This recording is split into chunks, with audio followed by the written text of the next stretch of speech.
Bueno, que lo que mi gente? Welcome to my universe. Welcome back to my universe. Welcome to another episode of the Things I Never Said podcast. This is Starlini speaking, pero ya tu sabe. So in this one, I do not really have a specific quote that I want to reference, but I may find one just to put it on the screen. And if not, I'll probably just link it in the description or something. But the quote comes from me, and I've probably heard some variations of it throughout my upbringing. But it's really simple. And the quote is, "You have to teach people how to treat you."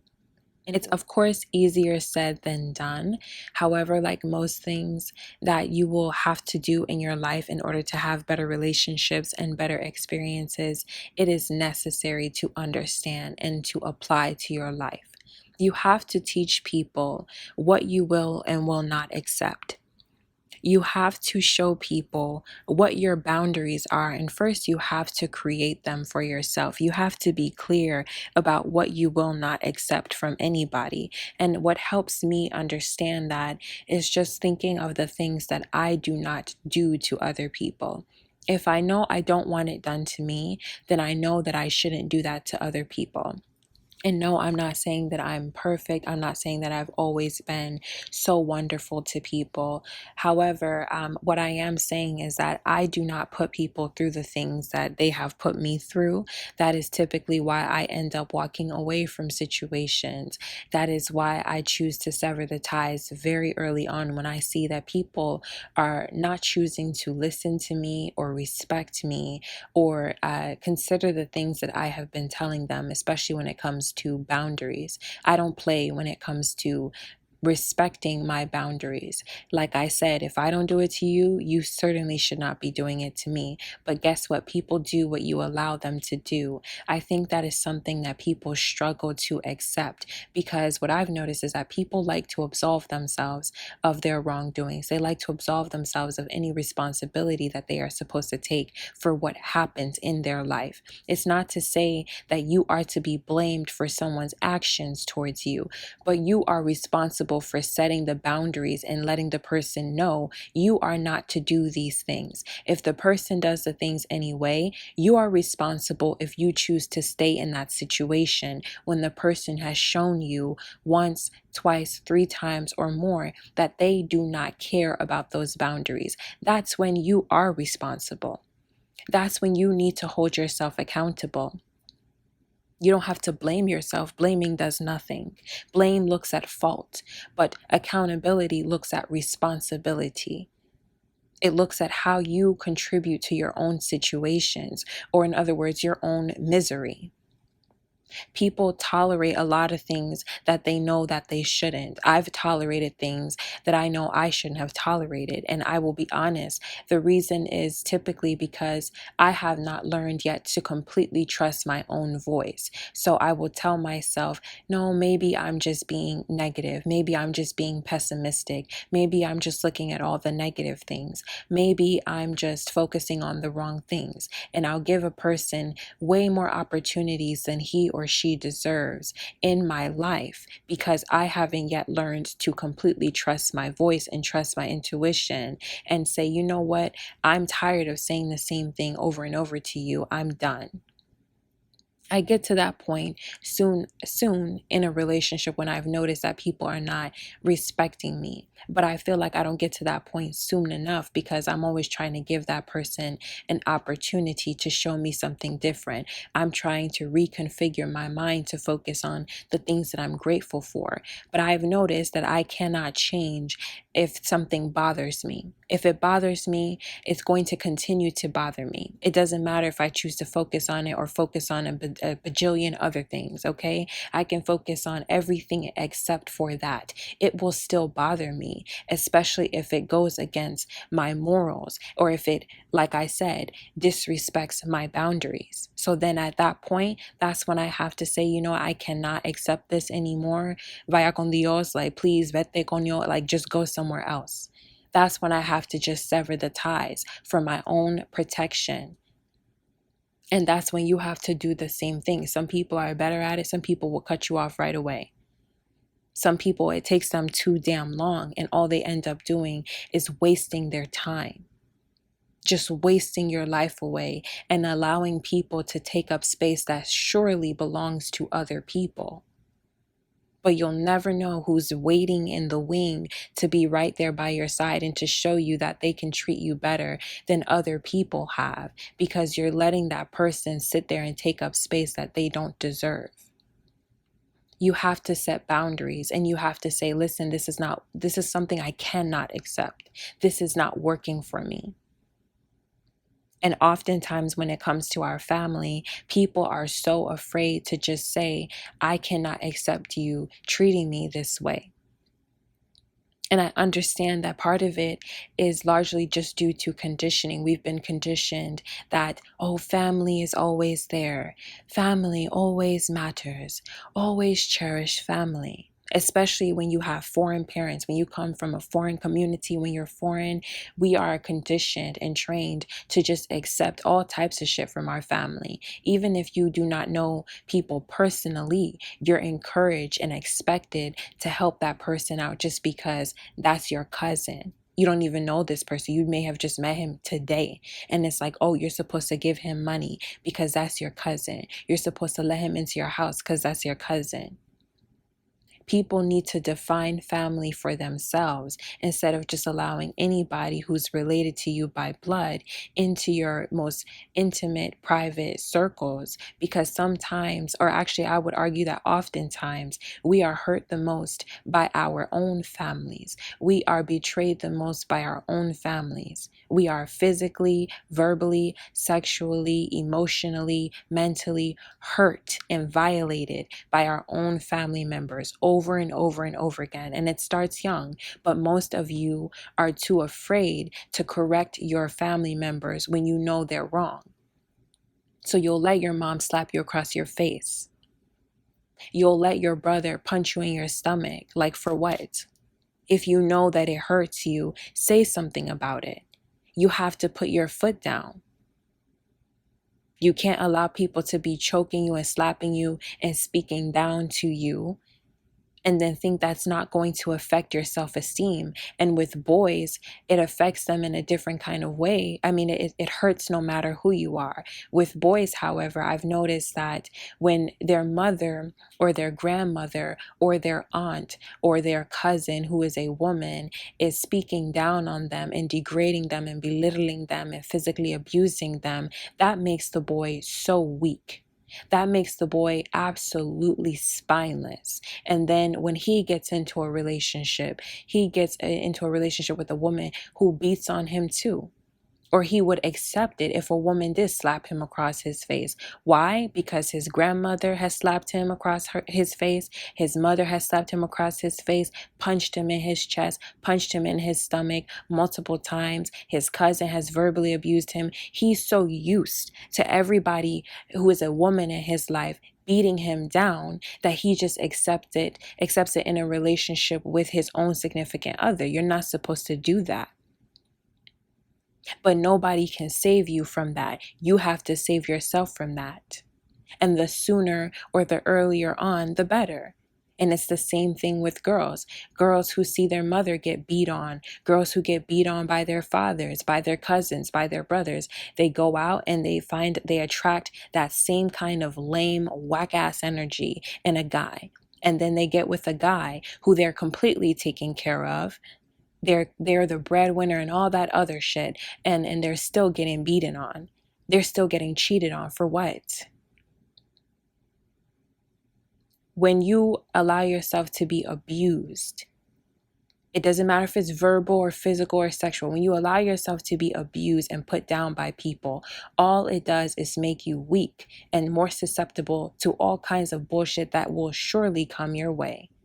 And it lowers your self-esteem, worst of all. It makes you the kind of person that nobody likes because you don't stand up for yourself.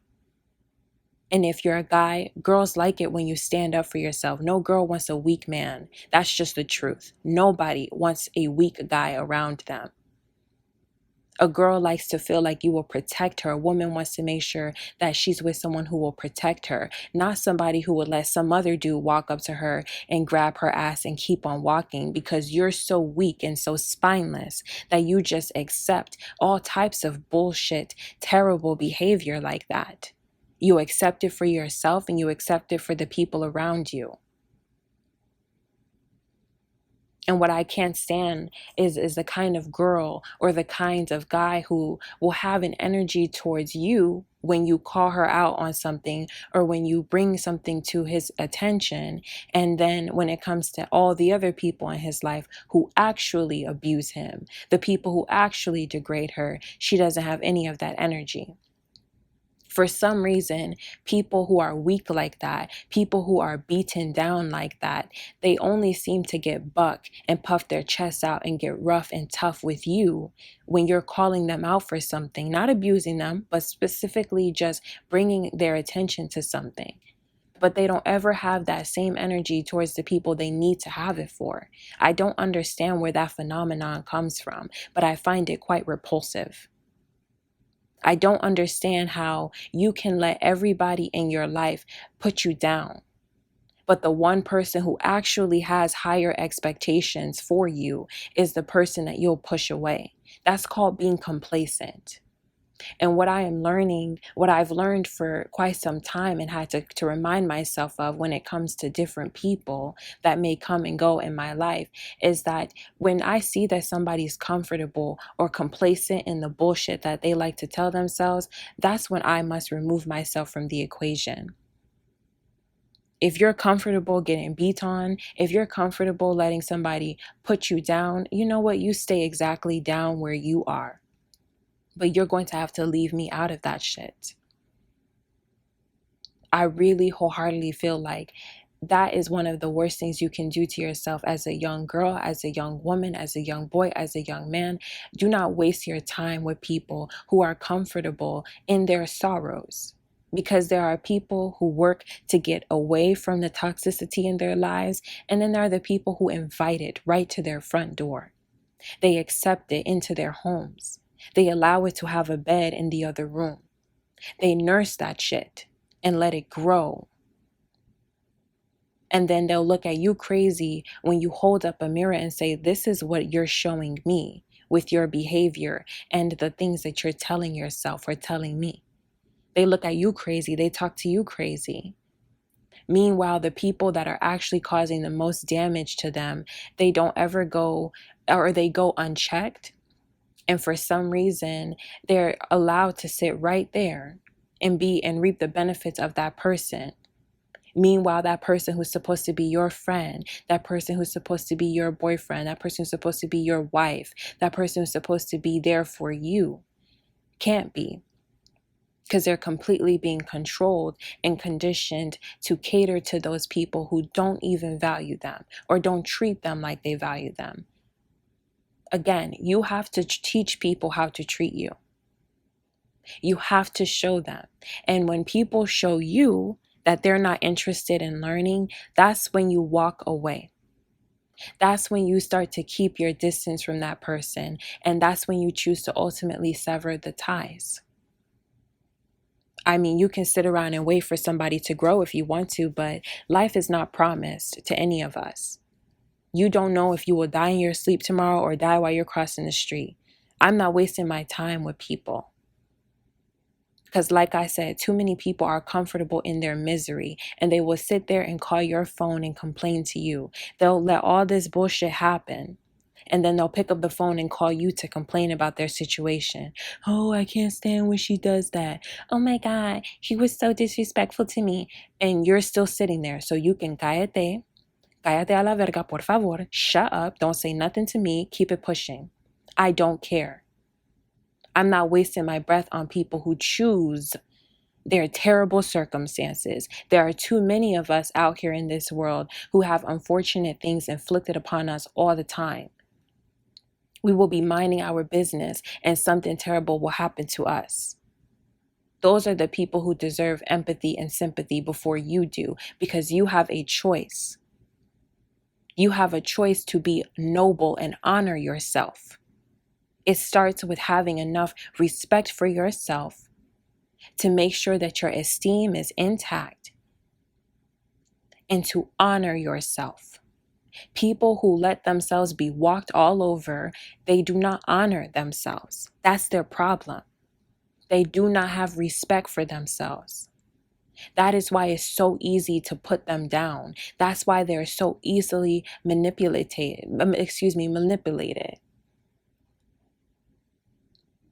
I can't. This shit bothers me so much because I've seen it over and over and over and over and over again. I've seen it with girls. I've seen it with boys. I've seen it with grown people. Grown people who are afraid to tell their toxic parents enough is enough. Ya basta con tus juegos. Grown people. Like, ma'am, you are 50 years old. You don't got time to be accepting the bullshit. Ma'am, you're 30 years old. How long is it going to take you to get some balls and to say, I'm not going to accept this anymore? That's what people need to do. And if you're not going to gussy up the courage to honor yourself, as I said, then you can keep your complaints to yourself. Go get a journal and write about it. But stop bothering other people and wasting their time getting other people riled the fuck up, ready to pull up and beat somebody up and go to jail, catch a case for you, knowing your dumb ass is going to go right back to the same situation. Stop wasting people's time. That's so disrespectful. People who really care about you, they're not going to be able to sit idly by for so long and watch you tear yourself down by accepting people in your life who choose to do that very thing to you. They're going to have to walk away to protect their peace of mind and protect their energy. I don't know people who could be okay if I called them and I told them I was being beaten and just accepting it. They would be ready to pull up, as they should if they care about me. And I'm the same way, which is why I cannot befriend, I cannot tolerate people who just accept that stuff. You're not about to disrupt my peace of mind over some bullshit that you keep choosing to entertain. If you find it so entertaining, then you can keep watching the shit show that your life is becoming and the shit show that you are becoming by allowing your self-esteem to deteriorate right before your eyes. You have to teach people how to treat you. When they show you that they don't want to learn, let them go. Keep your distance. Prioritize yourself. Prioritize other people who care about you. You will be blessed when you do that. You will have people who are willing to show up for you and always put a smile on your face whenever they can and bring positive energy around you. And you'll be able to do the same because your spirits will be in high places as opposed to your self-esteem being so damn low. But that's all I would say on that matter. Thank you for listening. Tata mi amores. Take care.